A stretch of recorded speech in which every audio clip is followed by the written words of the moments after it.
No, there's no need to go rushing off to find your Radio Times. We ran that short clip of the opening titles of Doctor Who for a rather special reason. The theme tune of British television's most popular science fiction series, with its futuristic electronic sounds, is created by our radiophonic workshops in MAIDA, VALE. This week, it celebrates its coming of age, and Vera Gilbert went along to meet the men who dabble with the decibels.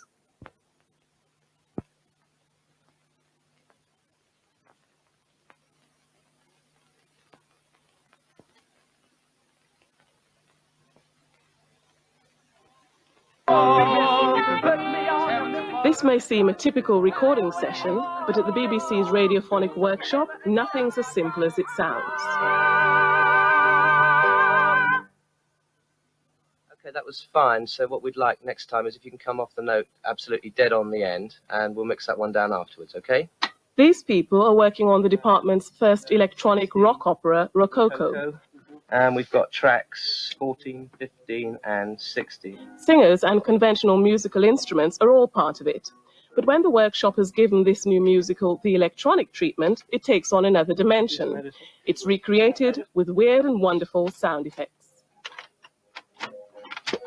Once you've got sound on tape, it becomes an object. You can handle it. You can hold a piece of sound and you can play it in opposite directions. You can play it at different speeds. You can cut it up. You can even stretch the tape. It doesn't do much good to it, but it changes the sound. So Desmond Briscoe is the workshop's director, and he looks back on the early days when, with co-founder Daphne Oram, he started the experimental studios back in the 1950s. So we were allocated one room, significantly room 13, at the music studios at MAIDA VALE, and a very small budget and some redundant equipment, including the wartime mixing desks from the Albert Hall. And all this started in April '58. There were some radio programs, and then suddenly there was a demand from television for the latest in the Quatermass series, Quatermass and the Pit. And this gave an opportunity to produce some totally new sound. Today's sophisticated equipment and other futuristic sound machines gives the workshop new scope. Liz Parker is the only girl of the 7 producers in the department. She uses the new techniques to create special effects for the television series Blake's 7. Her job is to invent and manipulate those fascinating and unearthly noises which make the program come alive. You wouldn't believe how wooden the whole episode looks when you first get to see it, and how comic it looks quite often, because the actors are pushing doors open and shooting guns, and absolutely nothing is happening. But by the time I put the sounds on, hopefully it does look a little more exciting.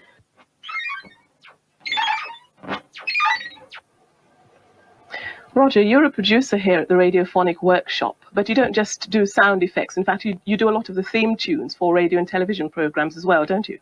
That's true, but quite often a tune can start with a sound effect. For example, the sound of a coin falling on a table. Fairly ordinary sound in itself, but if you record it onto a tape machine and make a tape loop out of it, what you can end up with is the pattern of sound, a musical pattern of a coin falling on a table. This is what it sounds like. Now that's got a sort of musical feel to it, and if you sit down at the synthesizer and play that, it's not long before a tune starts to suggest itself to you.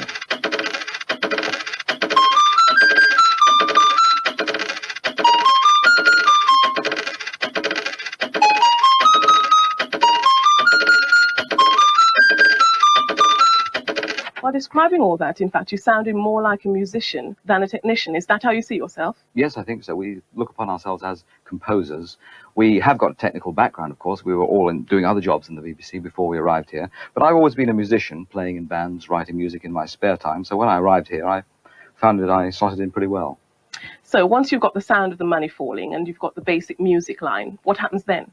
Well, you go back to your quarter-inch, you play from there onto this 8-track tape machine, say you record it on track 1 up there, and then go to the synthesizer, play the tune on track 2, say, readjust the synthesizer, and then play the bass line onto track 3, eventually build up a whole pattern of musical sounds until you've got practically a full orchestra. Then you go down to the mixing desk and mix down the sounds onto the quarter-inch, and eventually end up with something like this.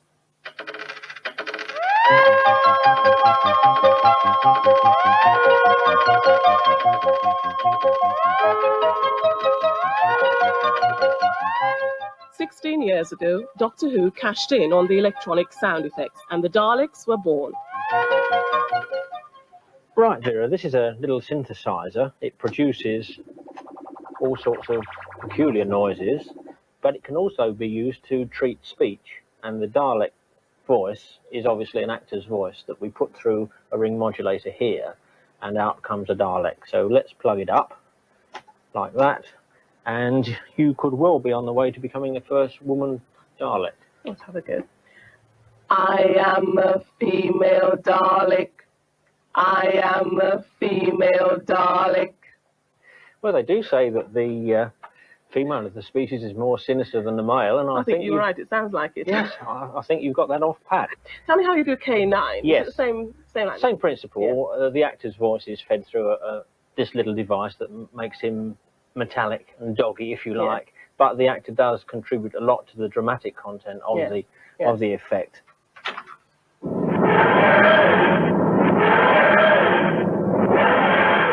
Now, Dick, that is a sound we all know. It's the TARDIS taking off, isn't it? Yes, that's right. Well, is your job here basically just creating sound effects for programs?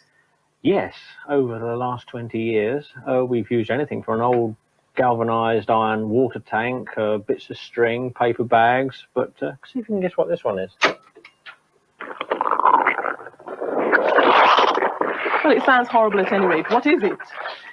Well, obviously it's something quite happy for Doctor Who, because it sounds nasty and squelchy. And in fact, it was me with a handful of hand cleansing cream, record that and alter the sound and mix it all together, and you get that sort of thing. Well, how about the TARDIS? How's that done? Can you show me? Yes, come over here.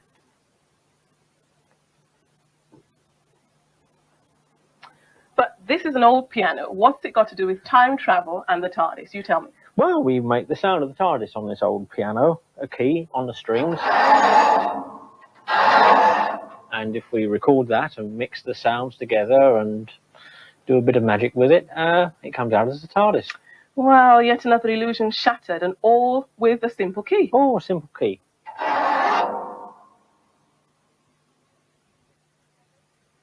Well, nobody thought the Radiophonic workshop would last when it started all those years ago. But these days, it's in demand, not only by radio and television producers, but by the viewers as well. The recent television documentary, The Body in Question, included a splendid piece of electronic music created here in this workshop. And for days, the BBC switchboards were jammed with viewers trying to find out where they could get it. Now, that music may have sounded like a choral work, but in fact, it was created using no voices and no instruments. It started with a simple ticking of a clock.